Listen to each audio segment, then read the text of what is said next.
Figure it out. Hello, this is Adam Koralik with Figure It Out Productions. The following video is part of our Quick Shoot series.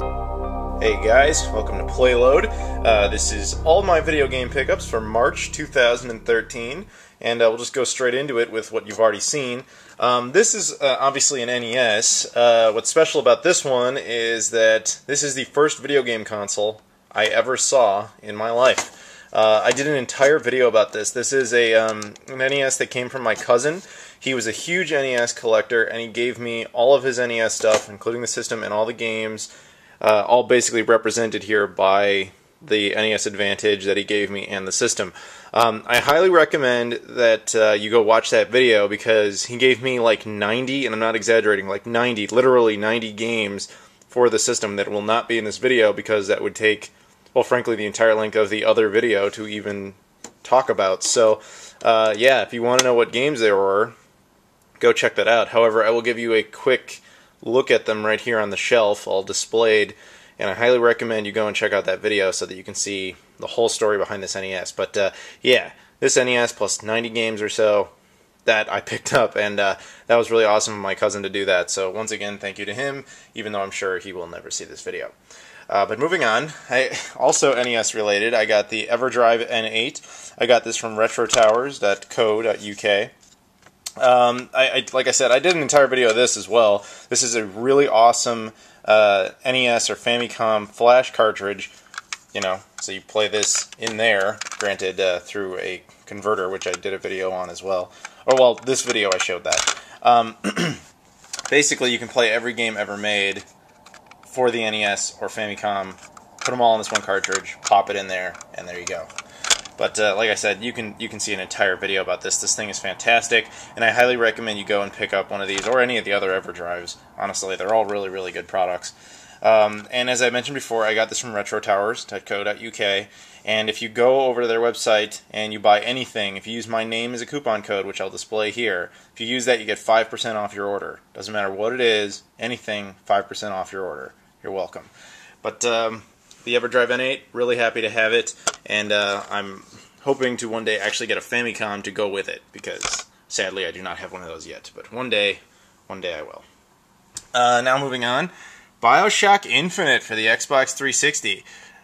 This I also did a video of, which some people didn't seem to enjoy too much. A lot of people asked why I even made that video, because really all I did was unbox this, you know, from its packaging and then show you the insides, and I just did it because surprisingly, guys, I actually almost never buy new games. It almost never happens, so I figured especially like immediately at launch, so I figured I'd make a video and show you guys in case anybody out there was curious. I didn't really expect to get so much flack for it, but yeah, whatever.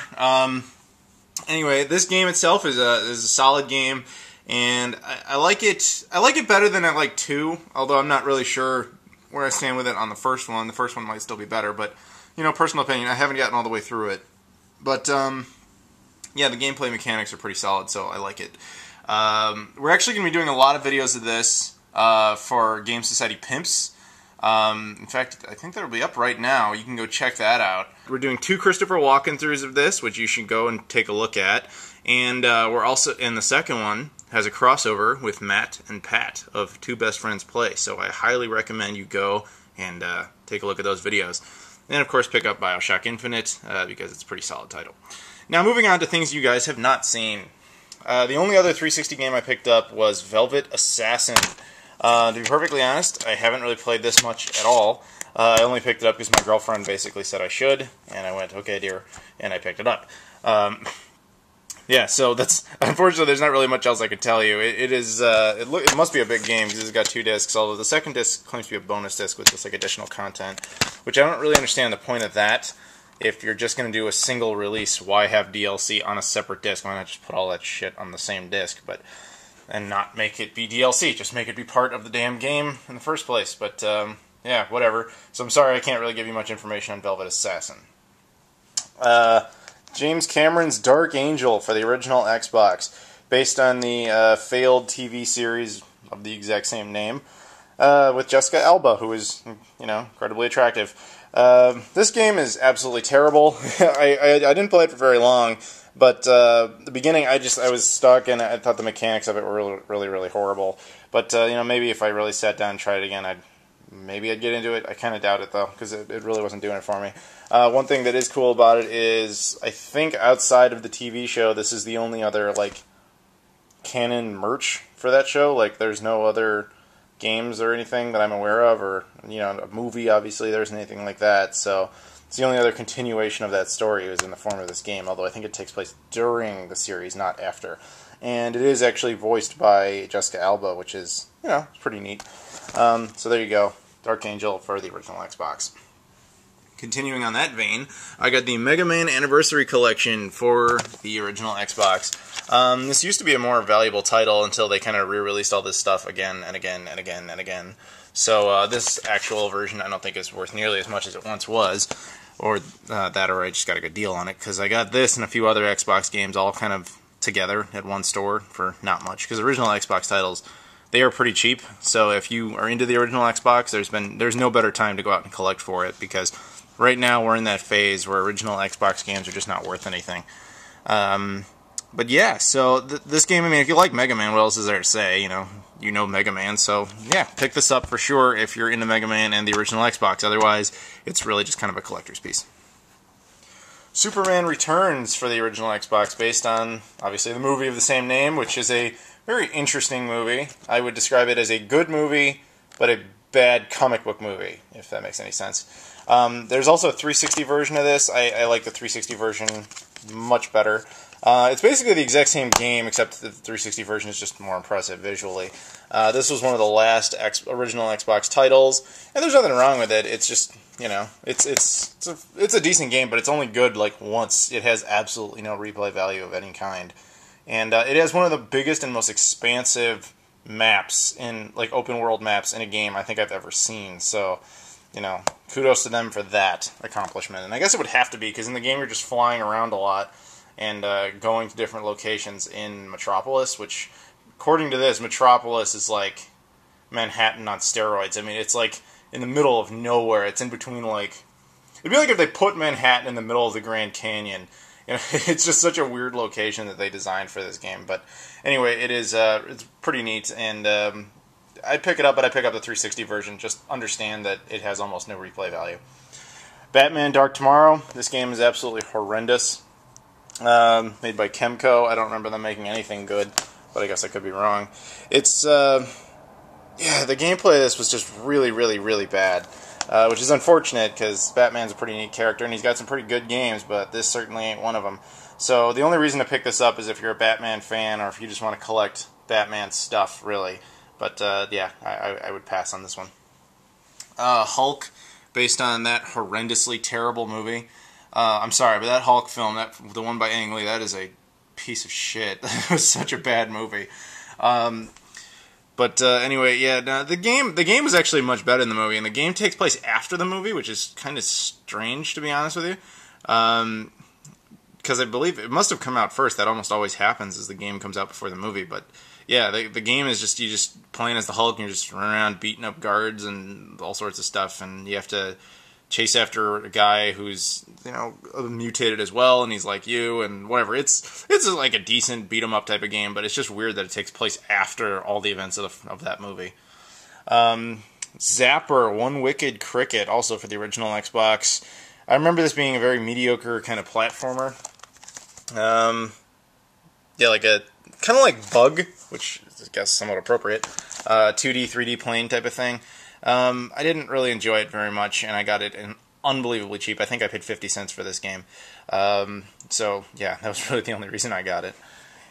And then finally, for the original Xbox, I got Brute Force. I believe this was one of the launch titles. It was also one of the first games to support DLC, which it says right there. Which is proof, by the way, that DLC is not necessarily a good thing, because this DLC is kind of lost to history, unless you have a modded Xbox, of course, because Microsoft has since shut down those servers. So, fair warning to all of those younger amongst us who think that DLC is a great and wonderful thing.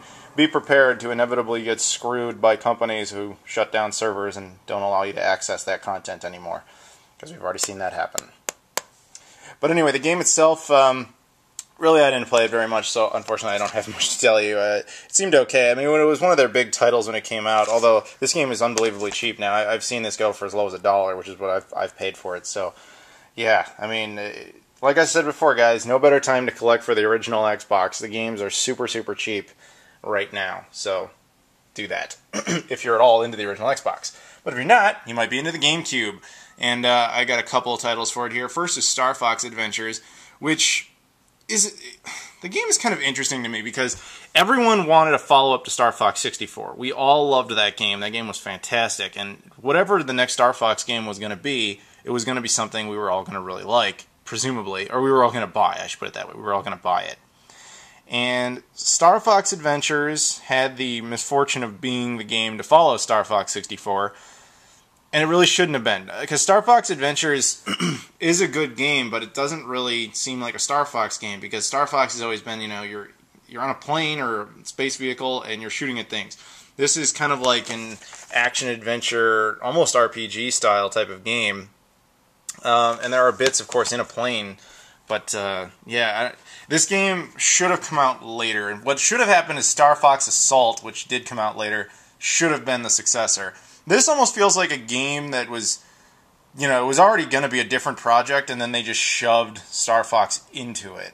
And I also believe, I don't think, yeah, Rare made this. This must have been one of their last Nintendo titles before they were sold to Microsoft, and then Microsoft totally destroyed them. Yeah, I mean, I guess I would pick it up now, and that's, obviously, I just picked it up now. I guess I would say, yeah, get it because it's kind of fun, but just understand going in, it's not really that much of a Star Fox game, as we classically think of Star Fox. Wave Race Blue Storm. No real reason to get this other than I found it for $1, and I was like, well, it's complete, it's in good shape, and why not?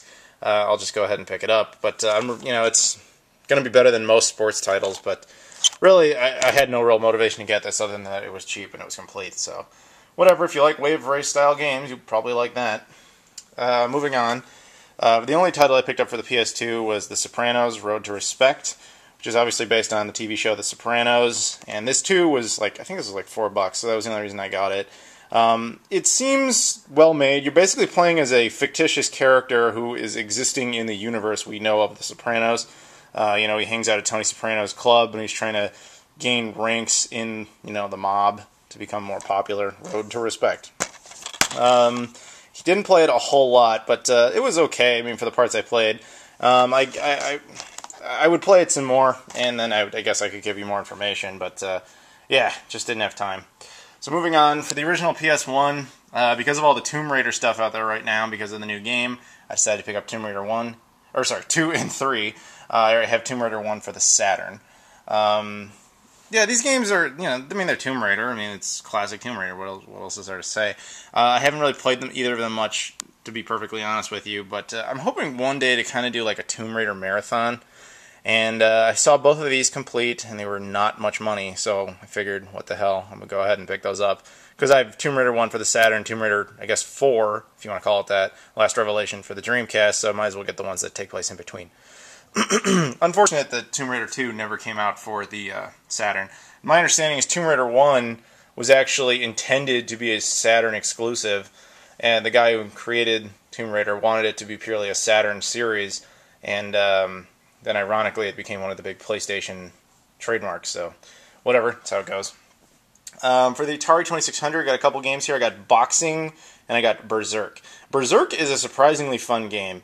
I haven't played since the beginning of the month, but I remember actually really enjoying it. I was surprised, because I don't usually sit down and actually kind of really enjoy a 2600 game, but yeah, I just remember you were like shooting at stuff, and it was surprisingly fun. I realize my description right now is pretty lackluster, but the game was solid, I do recall that.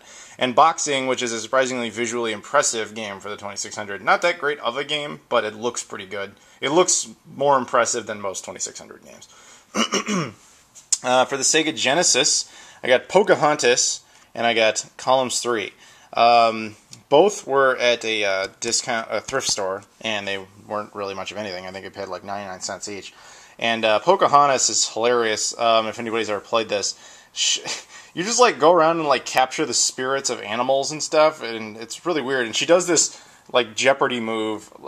Was it Jeopardy, or it'd be like Wheel of Fortune, where she like does this hand waving gesture. I don't even know how to describe it. You just have to look at it. It's like the funniest thing. My girlfriend and I played this for a long time and just laughed about how stupid it was.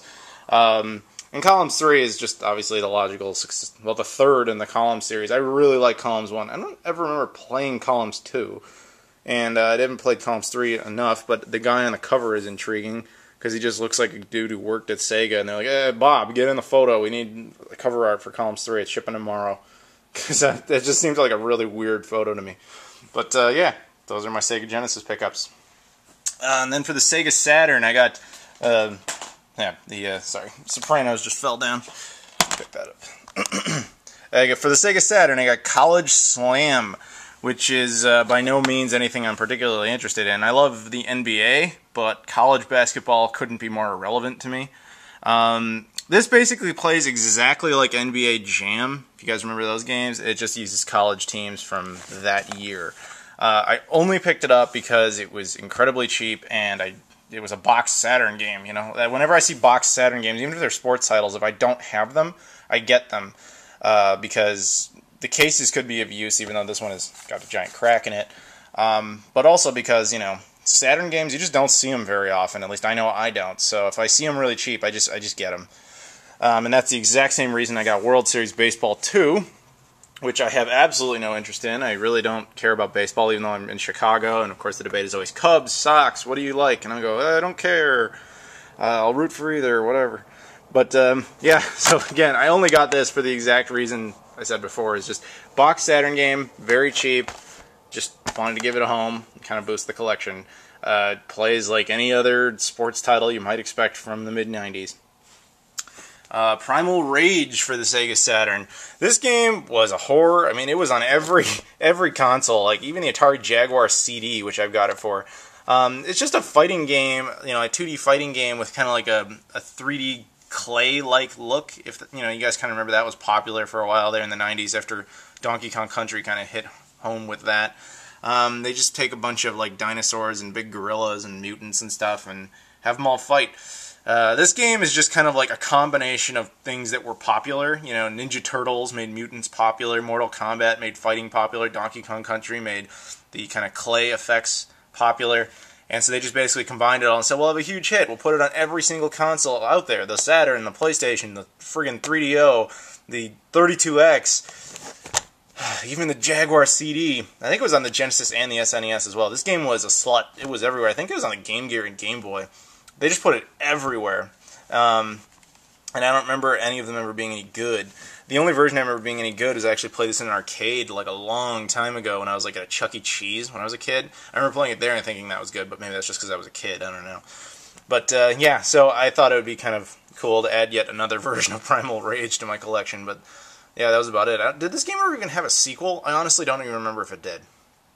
And finally, if you guys stuck all the way around through this whole video, I have another thing to show you. I always kind of try to show you something neat towards the end, and this would be possibly the best pickup of the month. Complete copy of Burning Rangers for the Sega Saturn, the American version. Now, I got this from a YouTube... I can't open this with one hand. I got this from a fellow YouTuber named Keeping the Dream Alive. I'll put a link to his channel right here. He just sent this to me. Okay, just sent this to me. Really cool guy, and I was very appreciative, and we were talking about things he wanted, so I actually sent him a little care package back because this is a really neat thing to have. I mean, you can call it a trade. I guess you can call it a trade. But, yeah, I really appreciate that he did that because I was pretty sure I was never going to get my hands on a copy of Burning Rangers, much less a complete one, so that's awesome. And he also requested that I give a shout-out to PC Wizard 13, which of course I'm always happy to do. So PC Wizard 13, if you're watching, Keeping the Dream Alive for this free shout-out. Well, they're always free. But yeah, thank him for that. And you guys go check out, obviously, Keeping the Dream Alive for this. I think he's doing an unboxing of the stuff I sent him. And go check out, of course, PC Wizard 13, who I mention all the time, because that dude is severely undersubbed. I don't know why. He just hit 600. He should be at like 6,000 at least. But yeah, Burning Rangers, the actual game itself. I haven't played it much. I just played the intro part, which is pretty cool. And for those who don't know, this is one of the rarest games on the Sega Saturn, at least the North American version. Usually the North American version of the Sega Saturn game is always the rare one. You know, Burning Rangers, House of the Dead, Panzer Dragoon Saga, although Panzer Dragoon Saga might be rare in all regions. But yeah, usually that's what happens is because Sega of America was terrible at handling the Saturn. You know, specifically Bernie Stoller. Fuck you, Bernie Stoller, for that, although you did a good job on the Dreamcast, so you made up for it. But yeah, there you go, guys. That is my pickups for March 2013. I want to thank everybody involved, which would be, of course, you know, my cousin for that, Retro Towers for that, and of course, Keeping the Dream Alive for this. Sorry to interrupt, but I had forgotten about this. This is something Keeping the Dream Alive also threw in as a gag gift, along with Burning Rangers. Sonic 06, which of course I already own a copy of Sonic 06, sadly. This, of course, is just supposed to be a gag, because this game is notoriously horrible. So if you go and watch his unboxing video, you'll see I gave him adequate punishment for having sent me this thing. And of course, like I said before, check out our walking throughs and stuff on Game Society Pimps with Bioshock Infinite. We really appreciate that. And again, go check out Keeping the Dream Alive, and of course, check out PC Wizard 13. Thank you everybody for watching, and see you later.